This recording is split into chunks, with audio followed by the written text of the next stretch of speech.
So sometimes we've noticed that classes, or if it's all possible, not having two students in two different classes in the same space, please. When we hear siblings on in the background and things, that can be very distracting. And if you do need that, make sure they've got good headphones so they can hear their teacher clearly and they're not hearing their sibling or their sibling's teacher.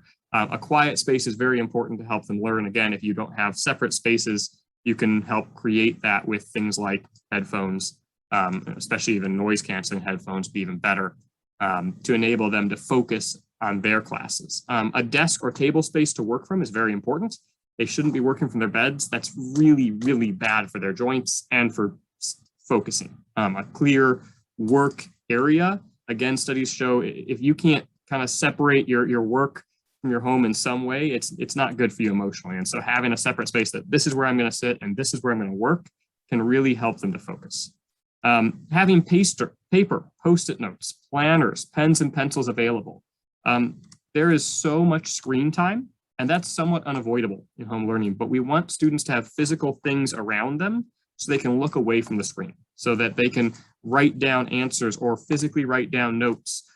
We'll be sending some things home with them in work packets throughout the year, and we want them to do those physical things. I believe Miss Rachel is going to make sure they have a physical Bible so they can read that physical Bible. We want to give them opportunities to rest their eyes, to get away from a screen. And so having those real tangible resources is very important. On a note on that, handwriting notes is good for brain development. We will encourage them to use it. We're going to use tons of technology. That's not going to be an issue. But we are going to try to encourage them to get away from technology in some ways when we can. So please make sure they've got those resources and they don't have to scramble and run around to try and find paper or something in the middle of class. Their textbooks should be nearby. Textbooks that get sent home in the work packets, as soon as we get those home, those should be, again, readily accessible to them in their workspace and kind of away from everything else. So please help us set them up for success. Homework expectations, just so that you are clear as parents and we're clear as a school. There is a different expectation for 6th grade than 7th and 8th grade. Our expectations are scaled to age, and so the older a student gets, we have a higher expectation of the amount of homework that they can do and should do. In 6th grade, it should be about 1 to 1.5 hours a day total. That's kind of what we're trying to make sure the teachers assign, and that's about what they should be doing. And as parents, you can help us with that by keeping an eye on how much homework your students are doing and helping to let us know so we can make sure we are assigning the appropriate amount of homework. And we're thinking that through. We don't want to burn out or overburden kids. Like I said, social emotional learning is important. Homework is also important, that they do it, that they continue their learning, that they continue their practice. So we've tried to strike a balance and find a good amount of time. In 7th and 8th grade, as they get a little older and more mature, we expect they could do 1.5 to 2 hours of homework a day after school hours. And again, that should be focused time. So sometimes teenagers like to get on social media or do a bunch of things, and then it takes them a little bit longer. But if they're sitting down and working on it, it should be about 1.5 to 2 hours. And that's what we're aiming for. So help us and help them, and hopefully everybody will find success there. Now, I have to make a caveat because we have a special period in the middle of the day called PBL time, and that is time that is designated for students to work on asynchronous work. We put it in the middle of the day to give them a break from Zoom meetings and video conferences. Tons of studies over the pandemic have shown that video conferences are just tiring and exhausting. And so rather than the students being in those all day long, we put in an asynchronous double work period. There is work for that time. That is not homework. So the 2 hours a day of homework does not include the roughly 1.5 hours of work that's been assigned for them to do during that period. If in the middle of the day you find your student not working during that time, they have work to do.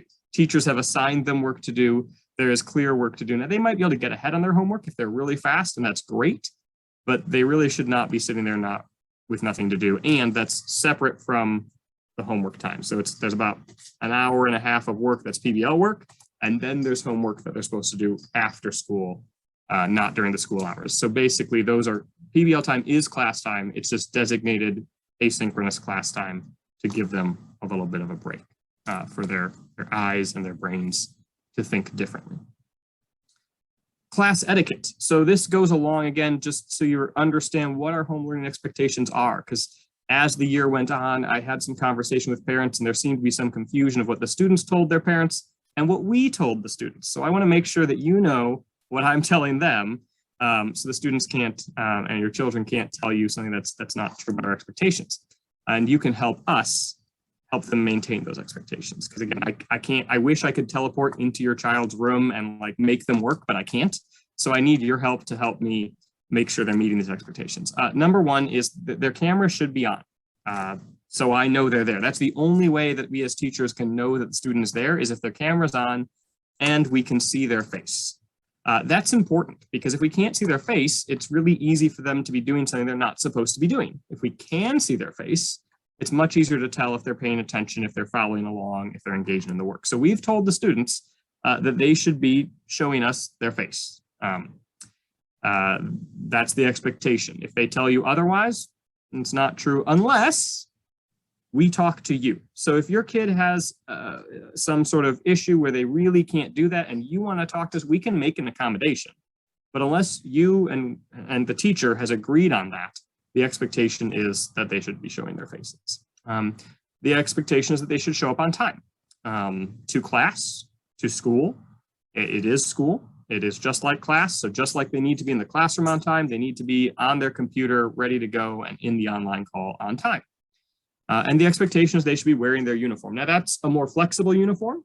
They don't need to wear the tie, kind of like I'm not wearing the tie right now. And again, they can wear their PE uniform. On Wednesdays, that's their theme shirt. On Fridays, that's a batik shirt. But they should be in that uniform, on camera, on time. And we will be once a week kind of updating a sort of work habit on ManageBack, explaining kind of how well they've been doing at that. And if we have a big issue, we'll contact you as parents so you can help us help them maintain those expectations of behavior. And that will also wind up as a work habit on the report card. So you'll see class etiquette on there. That refers to how well they've been showing their face, showing up on time, wearing their uniform, engaging with the lessons. It's not a grade, it's a separate thing, at least at this point in time. Attendance. So speaking of attendance, attendance is very important. Please communicate with us. I understand that life comes up and sometimes a student needs to go to a vaccine appointment or to the embassy or to whatever. If that's the case, please communicate with us 2 days in advance, if at all possible.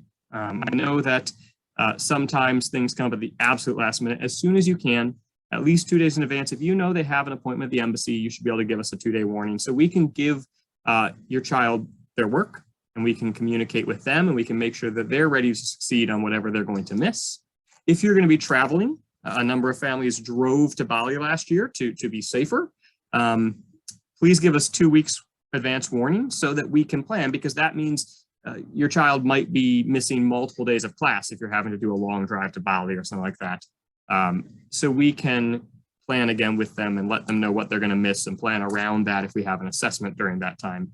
So please give us 2 weeks or more of warning if you're planning to travel, 2 days of warning if it's just a planned missing school. And obviously, if they're sick, you can't give us warning. Just let us know as soon as possible, first thing in the morning, so that we know the student is sick and we can then help them instead of thinking they've just missed class. Again, teachers will be in contact with your student if they miss something and will communicate to you if they've missed more than, I believe that's 3 classes. And please help your student be ready 5 minutes before devotions and logged in. That's also important. School starts at 7:30. And that means they need to be in the call then. That doesn't mean they need to be getting out of bed then or turning on their computer then. It does take a few minutes to get that stuff up. So please make sure they're ready 5 minutes early so that they can be on time. Especially for those of you 6th and 7th grade parents. I remember both 6th and 7th grade parents are new. So again, I'm very excited about having 2 new grades this year in the senior school and getting to work with so many more of your kids and to share our exciting program. So one of the things that will be a change for you as a parent and for your students is the marking scale. So in junior school, you would always get EE for exceeding expectations and ME for meeting expectations and AE for approaching expectations. In senior school and middle school, we use a number scale with a 7 basically being an EE. A 5 is an ME, a 6 is an ME plus, a 4 is an ME minus, a 3 is an AE. And so Everything 4 and up is passing. 3 and down is not passing, similar to the kind of junior school system. And of course, a 2 or a 1 really isn't not yet meeting expectations. That's where we're really concerned. A 3 is they're approaching it, they're almost there. But when you see those 2s and 1s, that's when we want to see what can we do to help your child? What can you do to help your child? What can we do to help your child to make sure they are getting those grades and achieving those levels? So in order to do that, we do have a percentage sometimes in senior school, and not always. Many assignments are still assigned on rubrics and just come in the MEE 7.5 scale. But sometimes for certain classes, they'll be doing percentages, and we have conversions there for that. So a 90% plus is a 7. You need a 50% to get that 4, that passing level. And then below that is where they kind of run into those trouble areas. So just wanted to show you all that. If you remind us, we should be able to send you this PowerPoint in our weekly emails at the end of the week so that you can see it in case you want to look back on that to interpret your students' grades. What does this mean? These are the percentages we're using, and these are the numbers we're using. Technology. This is very important during home learning. We're using lots of technology.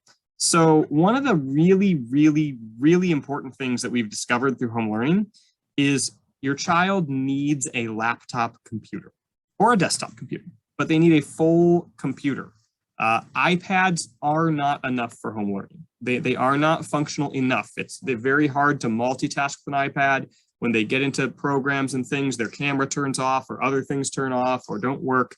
iPads are wonderful support devices. They're really, really good for doing a little bit of extra things or working on the go if they need to work on their homework and they're in the car or something.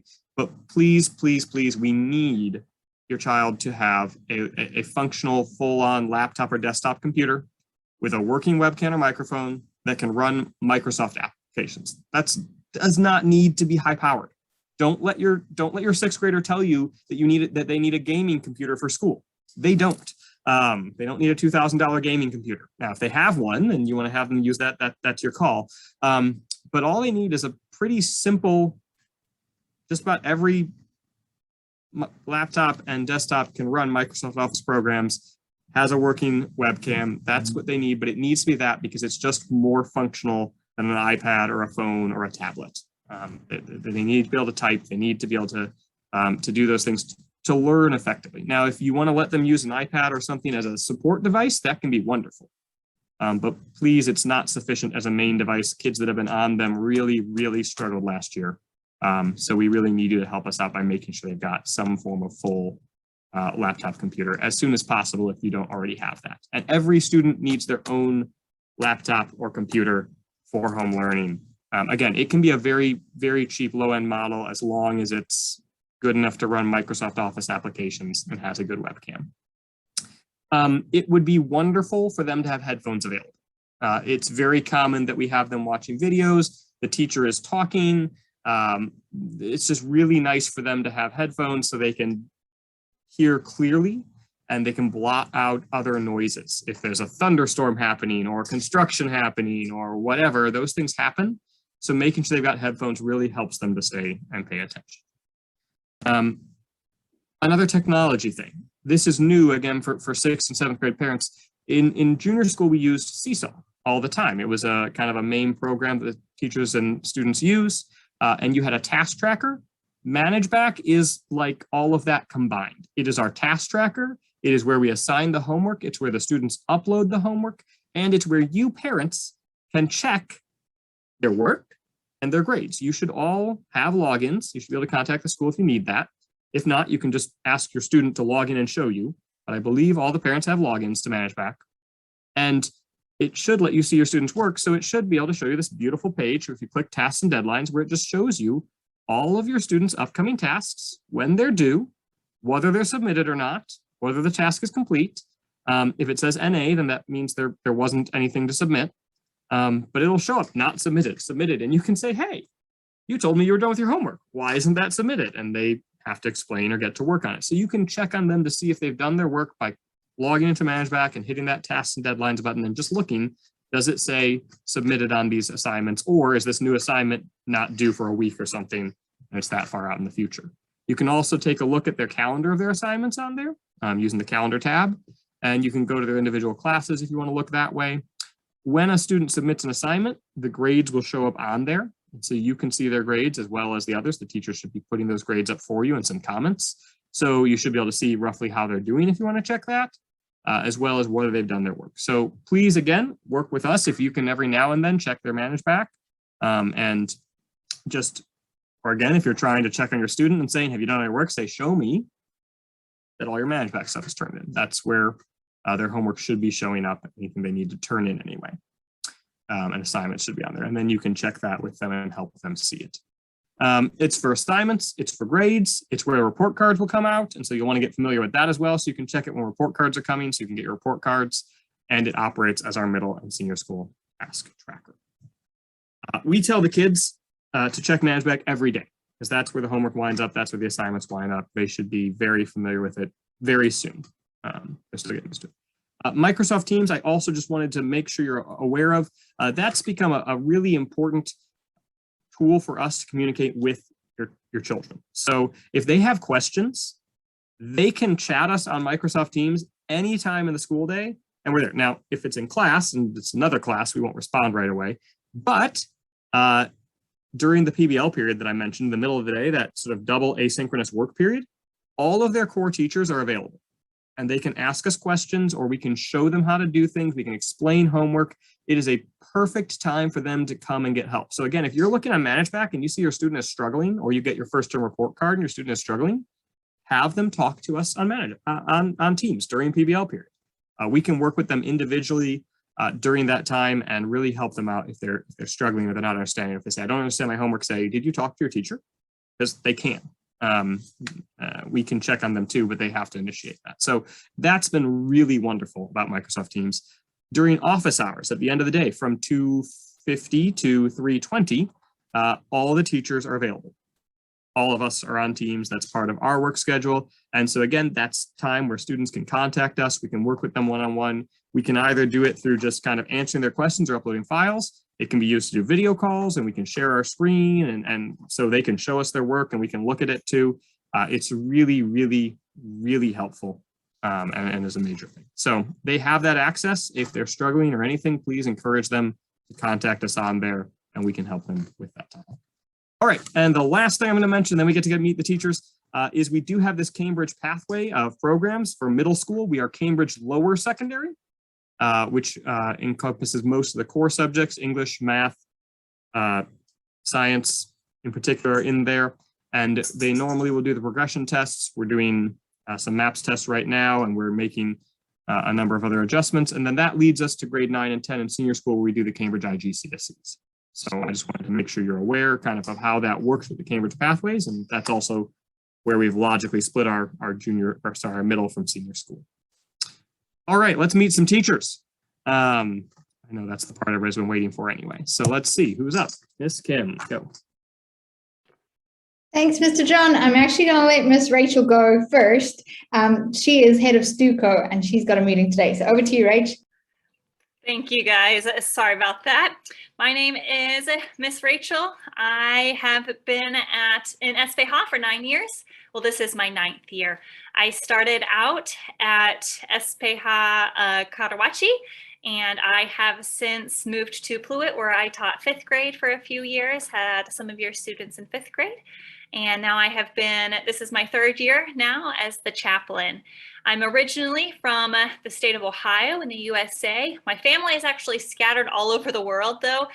Most of them are not in Ohio. My sister and brother-in-law live in Kansas. And my parents live in a country in Central Asia, in between Russia and Iran, and they serve there as well. I have my first degree, my bachelor's degree is in elementary education and in intercultural studies, this is exactly what I've always wanted to do. And I am currently finishing up my master's of education, working on my thesis, which is how to support the social emotional development of students within the school. So it is wonderful to get to be working on that while I am doing that exact same thing here at school. As the chaplain, I have a few roles. I teach Bible to your students as well as your older students, and then support the junior school Bible teachers as well. I provide one-on-one and small group support for kids whenever they need it. I am the coordinator for MSL, which, as Mr. John said, looks a little bit different right now. I'm involved with junior school and middle and senior school chapels, and I am the student council supervisor, which is why I have to go in just a moment to meet with kids who are interested in that.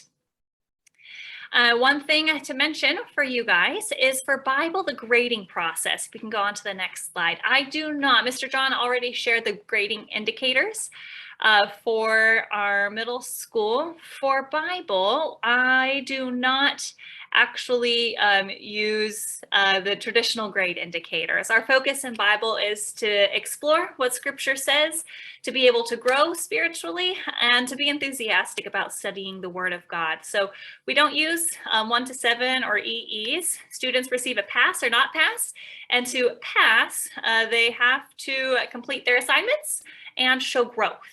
And I talk with the students about how growth can be personal growth, spiritual growth, or it can be growth of knowledge and understanding. So they get feedback, detailed feedback on every assignment that they do, and they are expected to apply some of that feedback as they continue working on other assignments. We do have some small quizzes so they can show some of the growth of learning.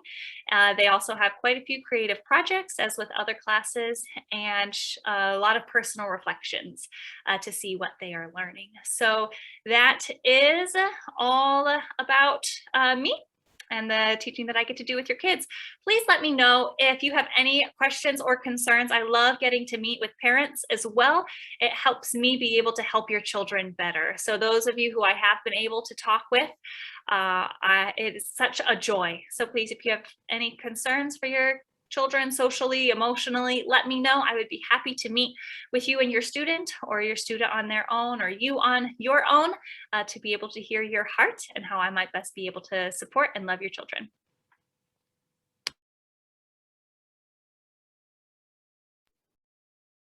Thanks so much, Ms. Rachel.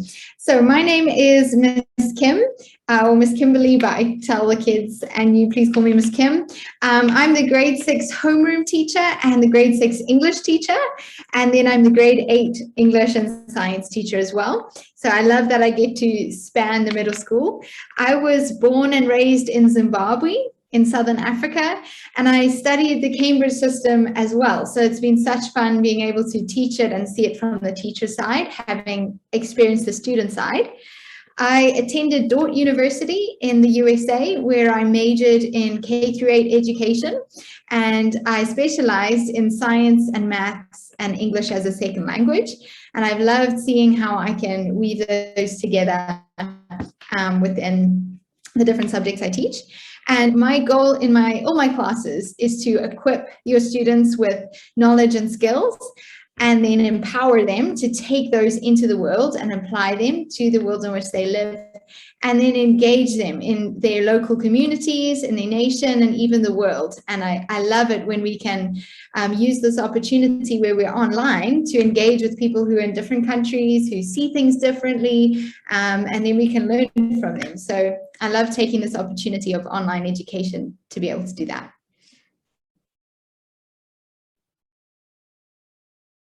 All right. Hi, parents. Good morning. I'm so excited to be meeting you today and working alongside teacher, along with Mr. Tim Riot. Sorry about that. And I also teach grade 6 science for both classes, grade 6 global perspectives as well, and grade 7 global perspective. I'm also the middle school chapel coordinator. I was born and raised in the Philippines.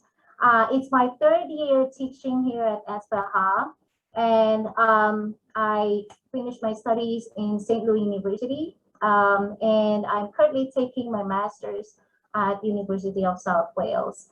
And my heart is always this, like, you know, I'm always to teach the next generation of leaders. I see every child as a leader. They have a rich potential, and it's my opportunity. Like, you know, great opportunity to be training them in every skill in every area as well. So yeah, thank you for entrusting your children to us.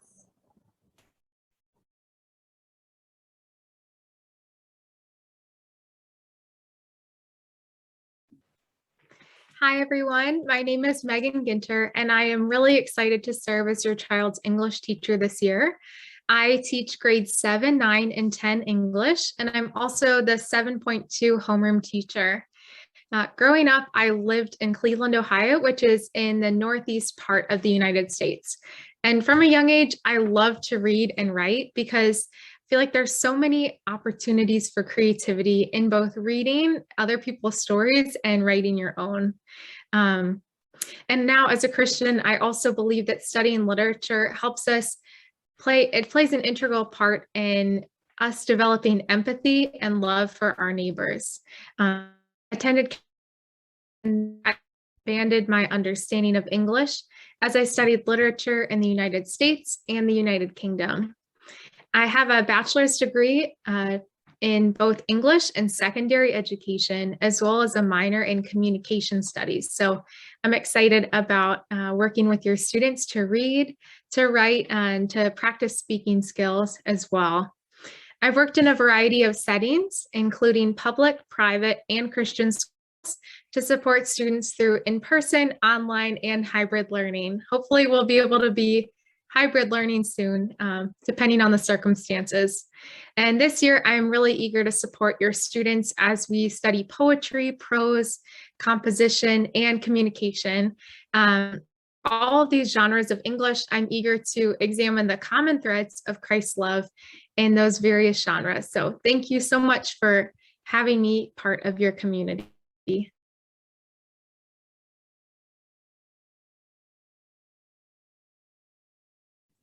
That's me.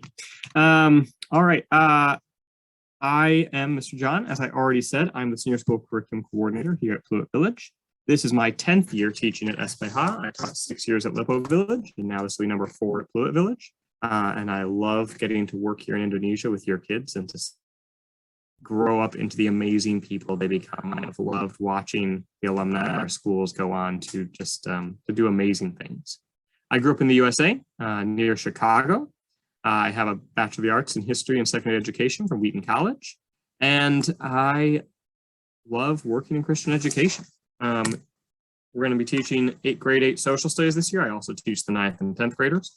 But in that class, we're going to look at a number of really important things. We're going to start looking at how the modern world kind of came to be. Before in 9th and 10th grade, we get to take it all the way up to the really modern world and see the changes that are happening today. And so to understand where our world came from, we have to look at some of the origins. So we study some of the original revolutions for democracy and the origins of that. We look at how the colonial European practice involved Indonesia and what happened there as Indonesia was colonized and how that shaped Indonesia, leading up to studying the Independence War and the Republic in, again, 9th grade. And we look at the Industrial Revolution, how that changed the entire world and really ushered in our modern world. And then we kind of end the year with World War I, where this period of European domination kind of begins to fall flat on its face in these wars. It's an exciting time. There's a lot of big ideas we get to study. And I love to kind of take the students through those and help them build a picture of how we got to where we got to today. So I'll pass it on to our next awesome teacher.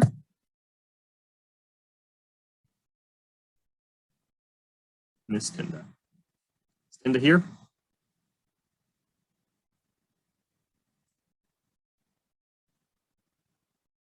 All right.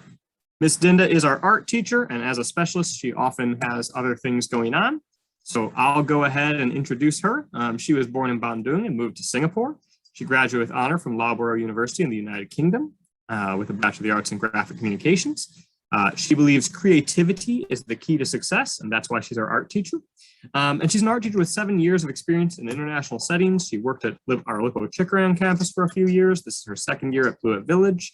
And we're really excited to have her. We're really excited to see all the things that she's doing with our students in their art program. She has big dreams, including hopefully getting 9th and 10th grade students to really begin producing quality art and building a high quality art program at our school. So I coordinator seeing kind of the direction she's taking the program, the vision she has, and the growth that we're seeing in our students that I really think will continue as they go through. So in lower secondary art and design, she wants you guys to know a few key takeaways: that the students should have creative thinking, that they should explore different medias, and they'll do that in their classes. They'll learn a little bit of the history of the arts, the visual stimulation and how that affects us. And it'll be integrated with other subjects so that some of their art projects will relate to the things they're learning in their other subjects.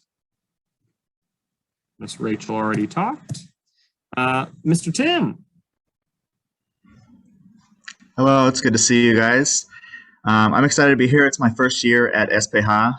I'm from Portland, Oregon, which is on the west coast of the States, and I've lived there pretty much all my life. I got my bachelor's in music at George Fox, which is also where I met my wife, Miss Emily, who also teaches here. We just moved here, and she's going to be in the junior school. I have a little over 10 years experience teaching band. I've taught all the way from beginning band to adults, and I have a lot of experience performing in a variety of ways as well. Really involved in the marching band, drum corps scene, jazz band, all that kind of stuff. And I performed with a lot of groups, but most notably Carolina Crown. It's Drum Corps International. It's kind of like professional marching band, but most people haven't heard of it. but yeah, so those are pictures of me performing there. And I just wanted to say a few things about band this year.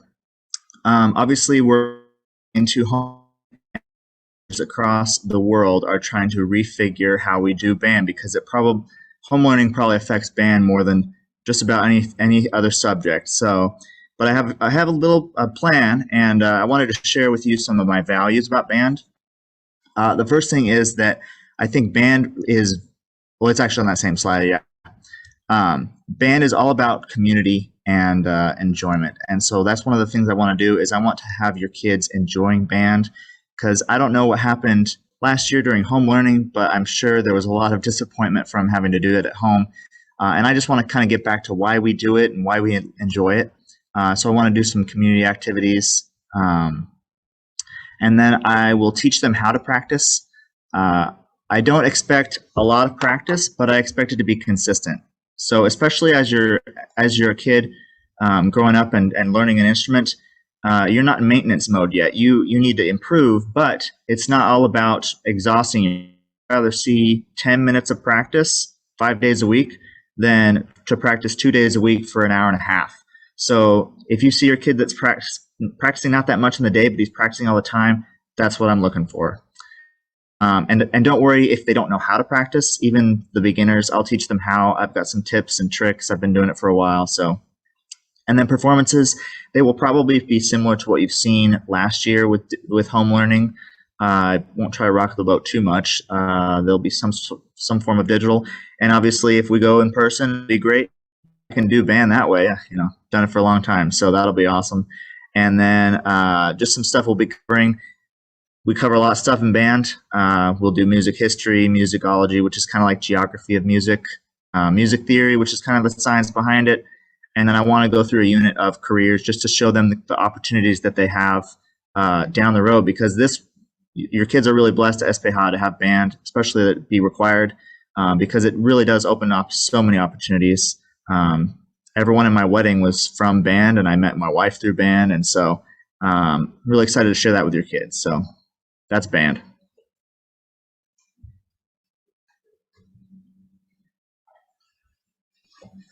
Thank you. So now it's my turn. So my name is Adi, and yeah, this year I'll be teaching Bahasa Indonesia from grade 7 to 10. So actually, I've been a teacher since 2007, and this is my 14th year. So as a teacher, and yeah, these past 14 years, I've been teaching from grade 1, so for various subjects, from PE until math, except science and accounting. So those two subjects, things that I do not really master, science and accounting. And yeah, as I've told you, I'm not only teaching Bahasa Indonesia, but also I'll be teaching PPKN. And for Bahasa Indonesia, we're talking about language acquisition. So I have this expectation that students are strongly encouraged to actively involve in our in all class activities. So yeah, language acquisitions require active learners. So we need our students to turn on their microphone when they need to, and they need to be active to be engaged in the all class activities. Yeah, that's all.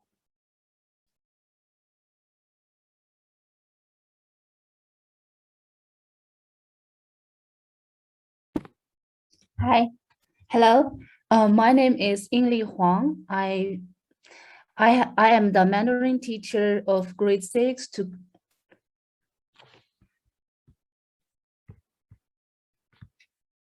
yeah. Can you hear me? It's my turn. It's my turn. Yep, you're coming through. It's your turn. Sorry, Keep it up, sorry. Yingli. The internet connection, sorry. And I'm the Mandarin teacher of grade 6 to grade 10. I'm very happy and excited to be able to work with my students and parents and teachers here at Pluit Village. This is the first time and the first year I teach at Pluit Village.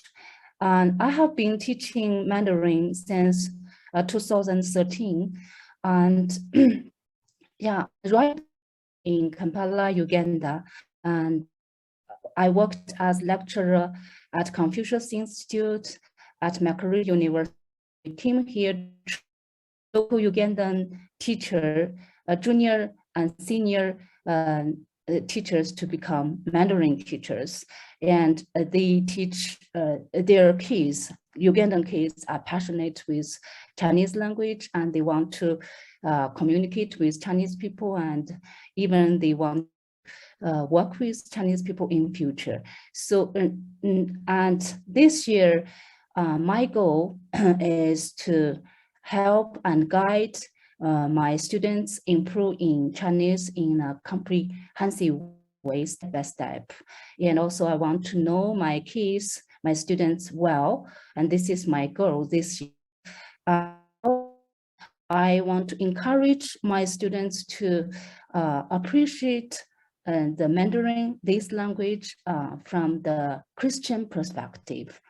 And I'm also the homeroom partner teacher of grade 10. And right now I'm trying to get to know each kid, and I hope I can know them little by little well. And I know their needs emotionally, academically, and spiritually, so I can help them and grow in the of God. And thank you.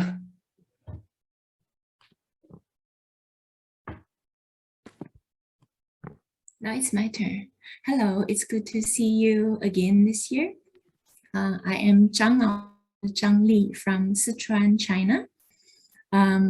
I taught Chinese as a foreign language in Chengdu for 12 years, and this is my 8th year in Sphpv village. I graduated from Sichuan University and now attending master class in University of South Wales. I am really excited to teach both middle school students and senior school students. Really looking forward to a great year with your children. Yeah, that's all. Thank you. Guys, my name is Miss Stephanie, and I teach grade 8 to 10 mathematics, and I'm also the grade 9 homeroom for this year. So I am from Jakarta, but then I went back to Texas. So I grew up there, so have childhood is in Texas, and I just returned 3 years ago. I graduated summa cum laude from Howard Payne University with Bachelor's of Science in Math, and I also graduated from old school at Lubbock in Texas, and also Christian mathematics from Harvard is they inspire me to show you guys as students that mathematics through a Christian perspective is possible, and that's my goal for this year, to reveal God's truth through mathematics and God's creations through mathematics.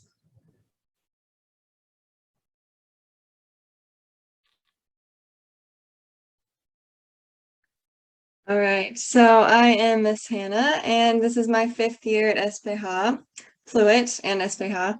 I'm the grade 10 homeroom teacher this year, along with Lasha, and I teach science for grades 7, 9, and 10 this year. So my degree is from Cedarville University.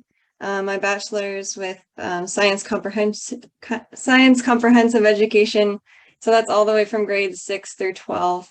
And then I'm currently working on my master's in science with psychology and neuroscience of mental health. So kind of a long name, but basically what it means is I love to study science and the brain, but also I love the students, and I love being able to help them and know more about their mental health and also help them to know more about it.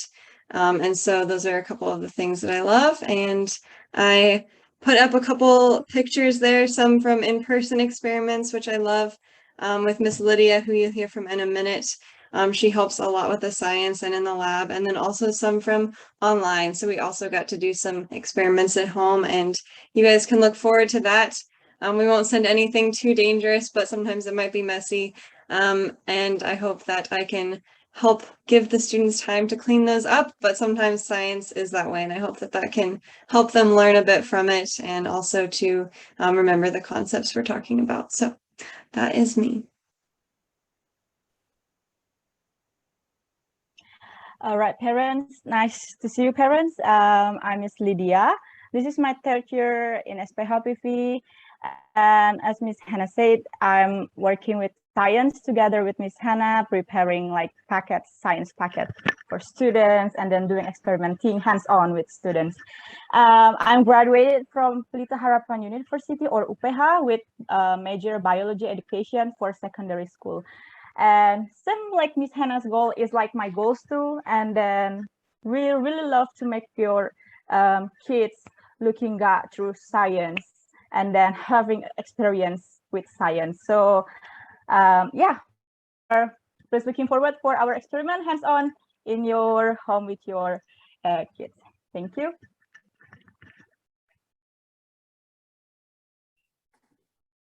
Hello. Good morning, parents. My name is Jake Roberts. I'm the 7.1 homeroom teacher, as well as I will be teaching 6th and 7th grade mathematics.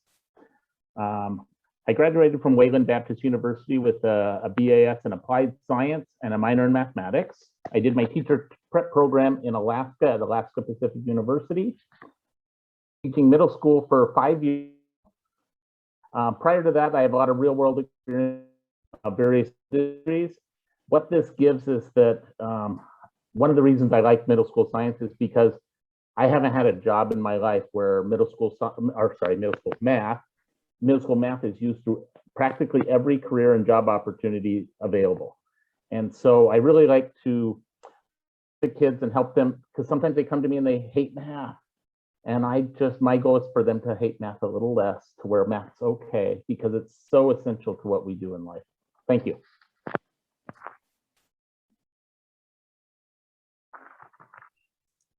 All righty, thanks for joining us. Thanks for getting to know us. I believe we have an amazing team of teachers. The people you just got to meet are excellent professionals who love your kids, who are working really hard to prepare an amazing home learning program for them this year, and to make this a great year for your students where they will learn and where they'll be cared for. It is a joy for me to get to work with them, and I think very soon you'll see the fruit of that in your children's lives. So I'm excited for you to get to know them. I'm excited for this school year to come. I'm excited for what we're going to do here at Sphpv Fluent Village this year.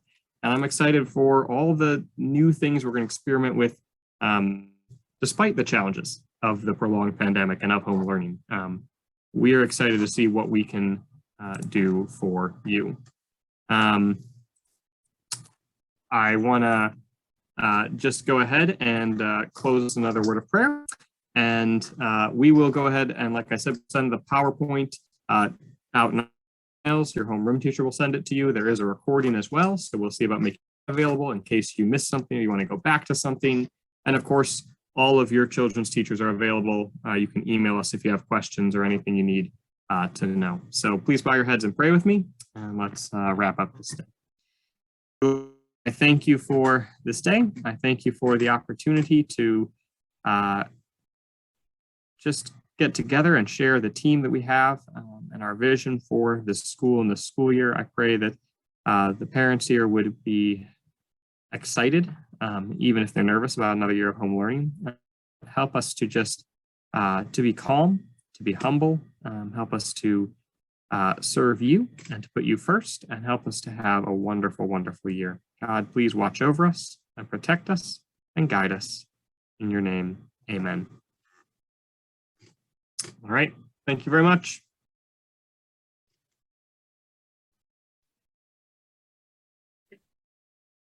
Bye, thanks for coming. Bye.